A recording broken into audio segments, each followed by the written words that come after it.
Alright,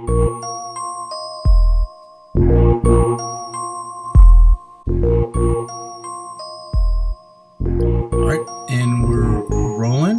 This is the movie manual. The movie Man. You will.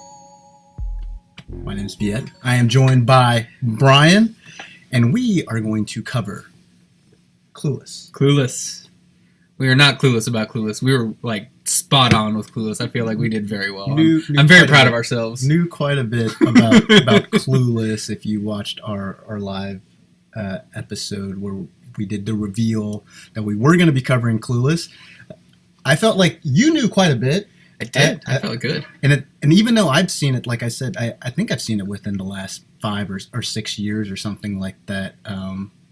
Didn't remember quite as much as you do. Yeah, so just the way that my brain works, I can reconstruct things around like quotes I remember. I had a friend once tell me in high school, he was like, it must be nice being with you because you can just like play a Friends episode like in your head because I just knew like they just stick for whatever reason.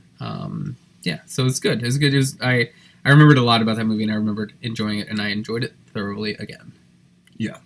We'll get to our thoughts on it, how we felt about it, and then we'll hook you guys up with a score. Stay tuned.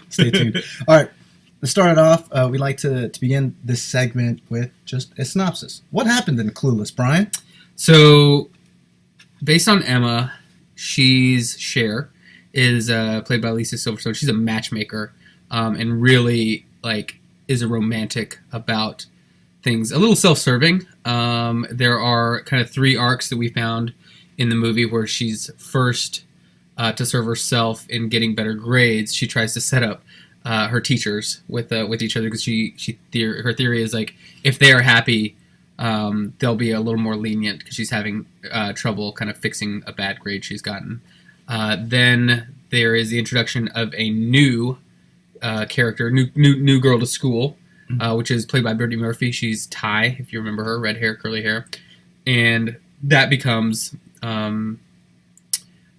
Cher's project for like the second arc to kind of go through, and she sees how can I fix this girl. This girl's not asking to be fixed. She just kind of new, a little doe-eyed, and isn't really sure of things. And Cher sees her as a project and thinks like, who can I set her up with? Right. Right.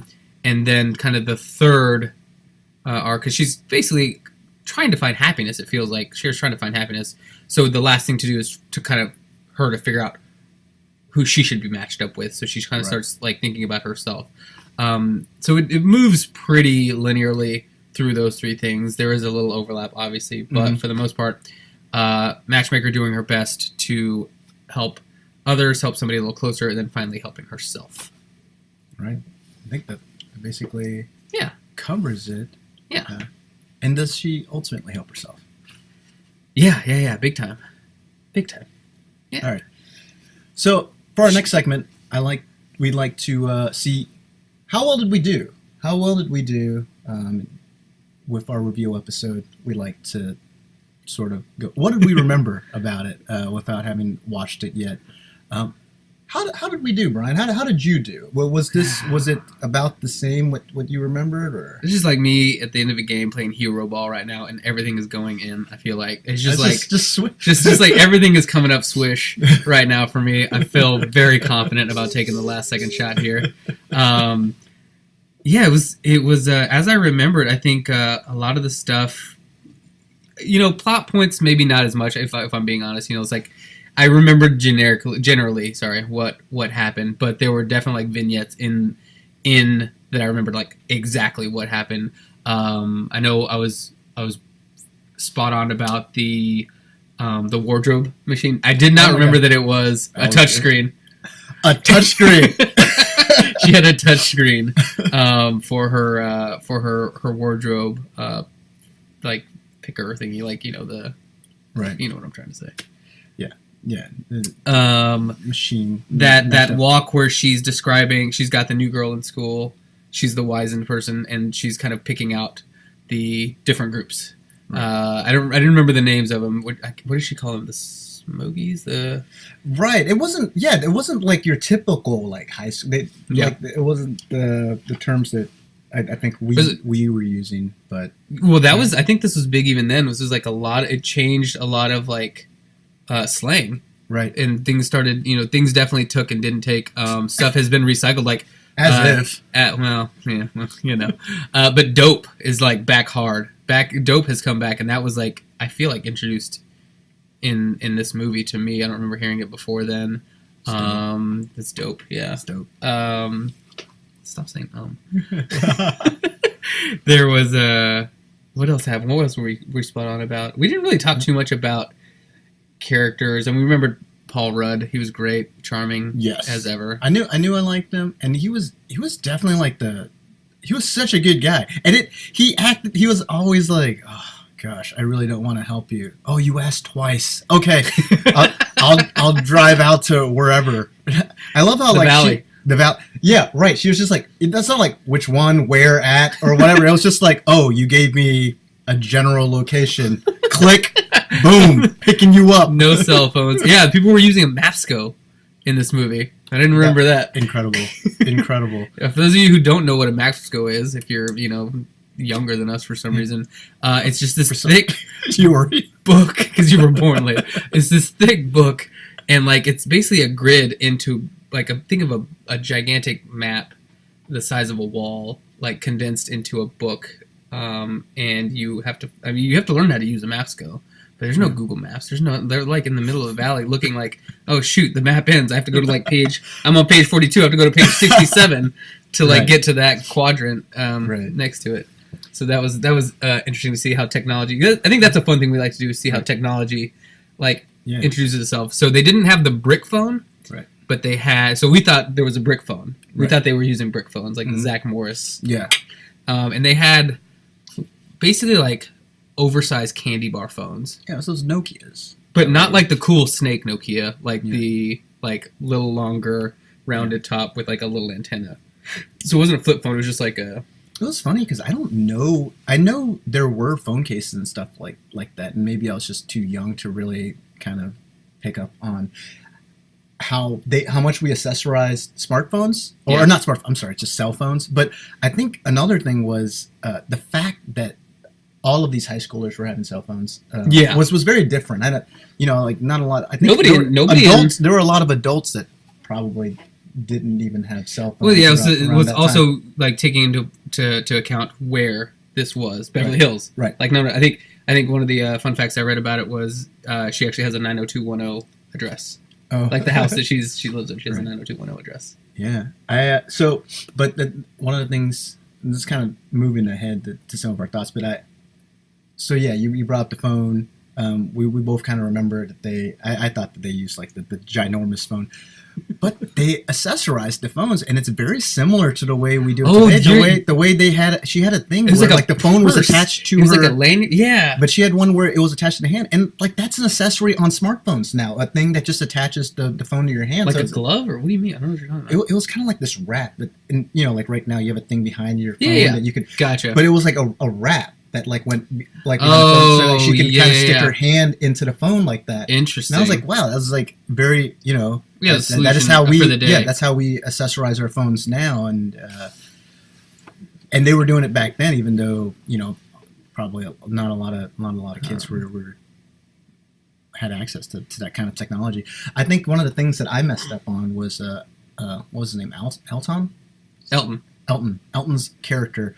I thought he played a bigger role in the movie overall. He just kind of like he jumped in, and there was an assumed quality about him where like I feel like we should know who you are, and I know who you are because I've seen this before, but like there's a level of comfort that you are displaying that is not like equal to like your introduction into this story yet. Right, like he was kind of like holding her like almost like a boyfriend, like multiple times before. Which is like great because like even though the school has 500 people, like they're all in the same class. Right.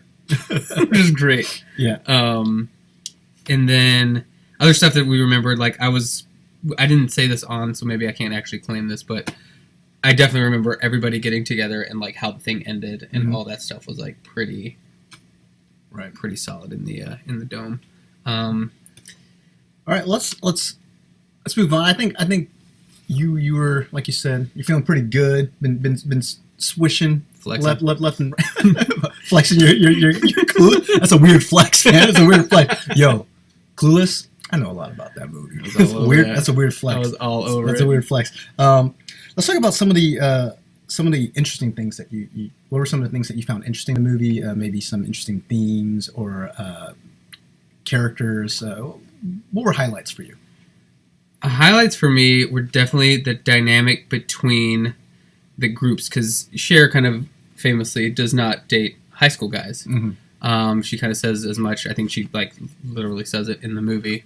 And seeing how there was still this tension and dynamic where it was you can see how it was confusing that she was trying to set her friend up while he was simultaneously falling in love with her. Right. I thought that was like, they did that very well. Like the movie was pretty clean, and like there weren't too many leaps aside from like a couple, what are those called when like they're when there's a mess up in something like continuity errors. Yeah, you were pointing them out left and right though. You're pointing out left and right. But yeah, that was the how well done it was, and like a lot of like really good actors that went on to do a lot of cool stuff. I mean, obviously the two main ones, Rudd and Silverstone. Rudd and Silverstone. Sorry. And then everybody else that we mentioned, there was Ty, Brittany Murphy, right? The guy who just fell off was Christian. I never saw that guy again. Yeah. And we'll get to this. We're going to bring up some facts about the movies later, but some interesting, very famous actors auditioned for this movie. It sounds like everyone in Hollywood wanted to be in this movie. They were all young, up and coming actors at that point, right. though they weren't established yet. It was 1995. Right. What were some big things in general thoughts for you? Probably the biggest takeaway. If there were, everything about Paul Rudd is pretty close to how you're performing this evening in this podcast, like close to flawless. The one thing, man, who mayos the meat? You make a sandwich. And instead of putting the mayo on the bread, you put mayo onto the meat. Shout out to whoever stocked that refrigerator, because that meat selection that came like straight off like what they were feeding the cast. Like that was enough to like, it was a house of 3 people, but it was enough to feed, I mean, my family, which if you don't know is 7 people. Huge. It's huge. It's big enough. They go through like Gaston level of eggs to feed that family. I mean, that's not even accurate. That's just a snack. No, that's good. Yeah, Paul Rudd. He was not even a diamond in the rough. He was very charming. Yeah, he was great. Yeah. Can't take your eyes off of him. So the director writer Heckerling, she actually went to a high school in Beverly Hills just to kind of study the students' behavior, and what did they say? She wanted to make an authentic high school movie, and so like you were saying, using terms like dope, which is kind of cool in that it's kind of come back and is relevant now. Some of the other things I was hearing, bugging, whatever was huge. If something went bad, it was about to go ballistic. And then as if, and maybe this might be more appropriately filed under our interesting facts section. Yeah. But that she said that wasn't actually like a term that high schoolers used at the time. It was something that she discovered from the it was a term that was being used in the 90s in the lesbian community. As if interesting. But she just thought that it would kind of be interjected. like a cool thing. Another. Are we in the facts portion of the show yet? I think we can move there. Last couple notes. Shout out to Mr. Inconceivable. Mr. Hall. Teacher. Yeah, so, Mr. Hall. Yeah. So charming. We also noticed that a lot of the teachers, or not a lot of the students, they varied wildly in age. A lot of them looked like they could be in high school. Most of them looked like they should be in college. Saw a couple 35-year-olds in there. There was definitely like somebody's mom or somebody's aunt, like Aunt Cheryl, was definitely in the background of one of those classrooms. Right. The teacher that got married at the end was like 3 years too old to play one of the high school students. And then talking about things that they said in the 90s. Here's a 90s quote. oh, I gotta leave class. I left my Cranberry CD in the car. That was Elton. Yeah. Oh, that's funny. Did we get so, in the last movie that we talked about, 10 Things I Hate About You, we had a sweater vest count. Do we have an official count for the hats / Yes, fascinators? let me go through. I was keeping track. So there were too many hats. I think way too many hats. Way too many. There's a lot of plaid, a lot of hats. So I kept the hat count. Actually called it D and Cher's ugly hat count. I kept it to just D and Cher because there were a lot of like fantastic hats in the movie, and way too many. It was over 50, I would imagine. But there were 8, like just really like over the top. The first one was like, it looked like a bucket from Home Depot that was like like patent leather black and like another thing around with like a gigantic bow. It was like an Easter hat for sure. There was a couple of berets. There was like this like lace like get up. It was just like they were great. There was a couple of Dr. Seuss bucket hats. Yeah, it's like one of those things where it's like, was it like fashionable or like it was like Stacey Dash, Macklemore like went in the time machine back and like went shopping with Stacey Dash at like the local thrift store, like just got like a bunch of hats.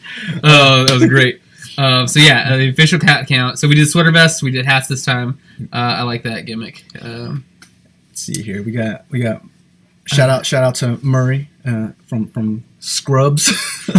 Yeah, he kept on jeeping around, which jeeping around. He's like getting busy in a jeep. He asked his girlfriend if she was jeeping around. Which that was a good one.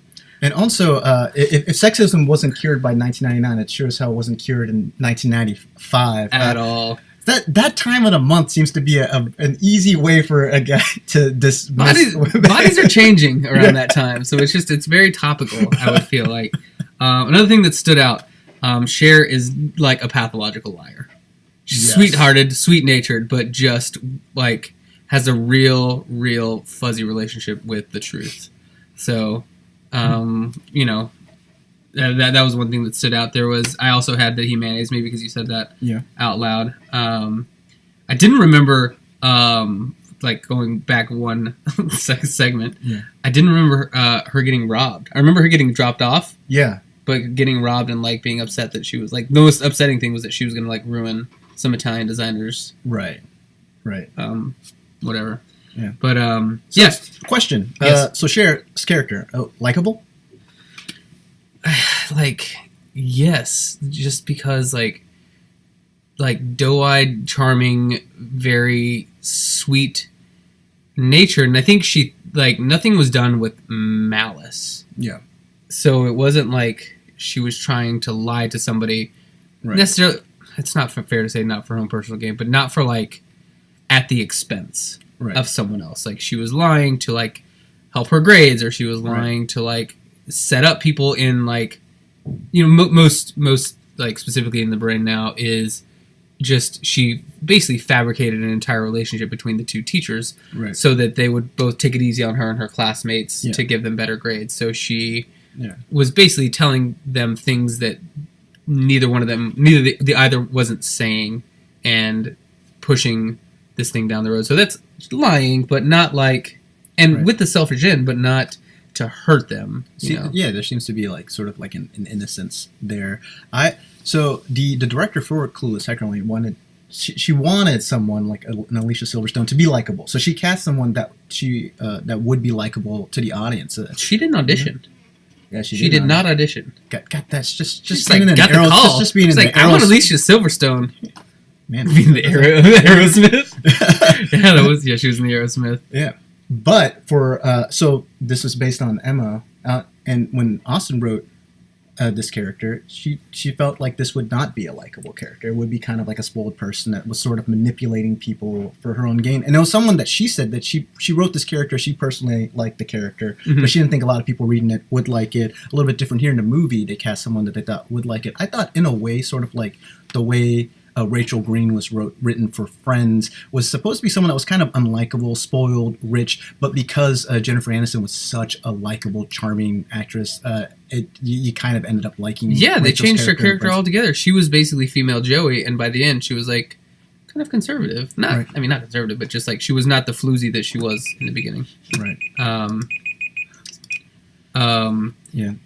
But yeah, I think that's interesting. Let's get into facts. Okay. About this thing. One that stood out to me that I read about was she gives a couple different speeches in a debate class, so it's her job to go up there. The first one she is talking about Haitians and like being citizens of the world and helping them out and yada yada. I mean, the context or like right. It doesn't matter. But she pronounced it Haitians or Haitians. And what's the director's name? Let me see her first name. I know her last name is Heckerling. Heckerling basically liked the fact that it was an honest flub. Like Alicia Silverstone didn't know how to say that word. It was an honest flub, and Heckerling basically didn't call cut because she liked it and kind of let everybody know like I like this the way that it plays. It almost makes her more endearing and charming that she doesn't know this, but that she is a sweetheart and cares about them. So they left it in as is. So she actually didn't. That wasn't written into the script. It was just she didn't know how to say Haitians or didn't know the word Haitians and said Haitians. Right.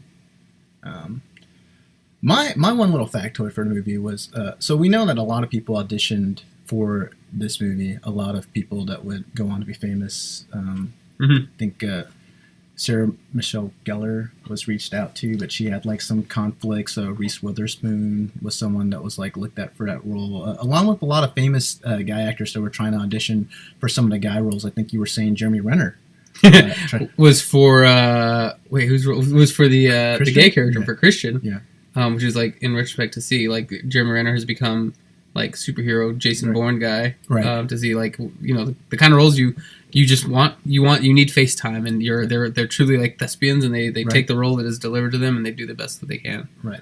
So I found interesting. Actually, Paul Rudd wanted that role as well. Did he really? Yeah, he thought it would be kind of interesting to sort of play a cool. He was like I thought it'd be cool back in '95 to play a cool gay guy in the movies. Yeah. And then when he didn't get that role, he tried to audition for Murray. And he was like, so Murray was going to be. Oh, interesting. He was like, I just thought it was like some hip hop like wannabe, like some poser. Which he kind of was. I thought it was. Murray, I thought it was written to be a white guy. I was like just some like wannabe poser, and it was like, no, we actually want him to be African American. So he was like, so obviously I didn't get that part. Okay, so I have just a little question, just personally for you. Yeah. You get to recast. You're director Amy Heckerling right now. Yeah. Amy. You like Alicia Silverstone is not on the table. Right. You have your choice of, and these were people that were for this role. Yeah. Reese Witherspoon, Kerry Russell, and Tiffany Thiessen. Also, actually, only Angelina Jolie and Gwyneth Paltrow, who actually went on to play Emma. Yeah. Anyway. Right. More. But the three, I'll go over them again: Tiffany Amber Thiessen, Kerry Russell, and Reese Witherspoon. I just feel like Reese Witherspoon, just like with like roles that she played later on, Legally Blonde, and totally, just seems like is a natural fit. It would have been difficult 2 years removed from, and I'm going to go back to Bayside High again, seeing Kelly Kapowski in another role. I just couldn't. Yeah. I could not have suspended belief to make that. Would have been a bridge too far. Others for the role of Josh, Zach Braff and Ben Affleck. That would have been like, I think Zach Braff. Zach Braff? Really? It was gonna be like full on Scrubs. Maybe that's how they met in the audition room. Oh, that's possible. And then they were like, "Hey, let's. I got this idea. Let's be doctors." I heard medical degrees are hard. You got to do a lot of studying. All right, let's just act like we're not. That's really funny. All right, let's give some parting thoughts, Brian, and then let's hook these people up with a score. So, parting thoughts. So, what are some of your last something that really stood out to you about the movie? Thoroughly enjoyed it. I like that everybody. It's a happy ending. Yeah. For everybody. Everybody gets what they want. Ty ends up. We didn't really talk about Ty in that entire arc, but right. Ty, kind of like is pawned off on Elton at first, and then she kind of almost steals Josh, but ends up with Travis, who has been kind of mainstay throughout. And there's obviously, from the moment they meet, a very clear connection, and almost like, in spite of what Cher was trying to do. Like, that relationship navigated all of these, like, turns and twists, and like in the end is like, no, they kind of seem like they go together, and they ended up together. Cher and Paul Rudd, I think in the beginning that was really foreign to me because I didn't understand the concept of like stepbrothers and like so it was a very weird. Right. Also, statutory rape. A little weird. She was 15. What kind of Game of Thrones-ish there? He was a freshman in college and she was 15. Yeah. So I don't know if they meant it that way, but definitely casually throwing that in there. Yeah, R. Kelly territory. trying to beat that. And then it ends obviously famously, not maybe famously, like knowingly at the wedding of the two teachers who she sets up the first. So happy endings, I think, is what. It was a good movie with like happy endings for everybody, with a little question mark on Cher and Josh. Right, little question mark. I think for me, the soundtrack was actual no doubt in this one. Actual not fake no doubt. I'm Just a Girl. I remember that played. Mighty Mighty Boss Stones. I thought the way they did how they grouped the different high schoolers was unique. You had the Persian Mafia was a group at the school. Shout out. So, only had to drive a BMW. Had to drive a BMW. And for me, I guess my parting thought was I just thought it was very clever. There was a lot of dialogue. I thought that there were a lot of throwaway lines, like almost like they would write a joke, and it was just kind of like talking, and there was a joke. And if you didn't catch it, that was fine because we're gonna set up another joke pretty soon. Yeah. And so I thought that was pretty well done, and I just thought it was, again, I loosely based on Emma, but really cool how you have sort of the social navigation of like kind of trying to meet up with rich, powerful people, maybe get yourself integrated into these parties, into this high society, and kind of playing that game and moving up the social ladder, and then taking that and putting it in high school and sort of like navigating that popularity like that game, like how do you navigate between groups of friends, and to where at one point this I'm forgetting his name. You brought his name up. Travis? Is that the skater? Yeah, the skater kid. Yeah, who's kind of like mocked by everyone, and they went to go see him compete. So I thought that was a clever way of sort of taking that theme. And that's the thing about like kind of like real public high schools. These groups are a lot more amorphous than they are in these movies. It's not as clean cut lines like haves and have-nots, and there's a lot more like kind of like a social movement, I guess. Right. I guess the only thing left is to give our scores. It's time to give a score.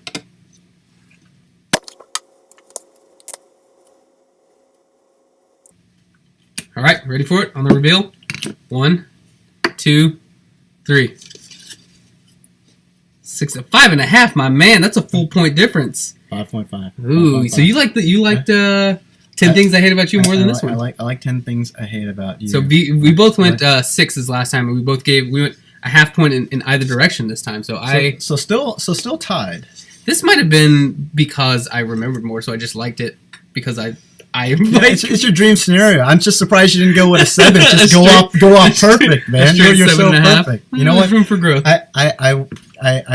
I was gonna give you a perfect 7 out of 7 for this podcast. I gotta redo my score for you, my friend. Only 6.5. Quickly tell our audience where can they find you on social media? BBCARDUS at Twitter.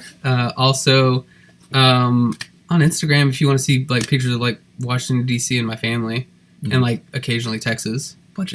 No, they should follow you, man. It's a bunch of cute dogs. Well, that's the company account. We're kids. Let's separate. That's true. You want to see that DC Dog Runner? You can find me there too.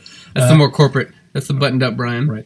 Come visit us at brosbros.com. You can follow us at brosbros on Twitter. You can follow me at FaceToFacts22. There it is. Right here. And and like we said, for our reveal episode, we're gonna try to start incorporating different platforms. Had some technical difficulties, unfortunately, for our reveal episode. Thank you for everyone that watched that and kind of included us in.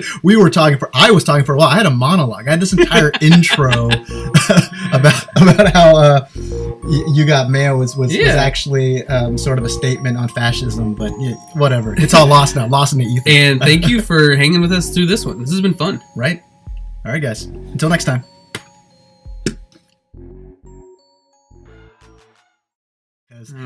We can edit this. Oh, I'm gonna keep that in.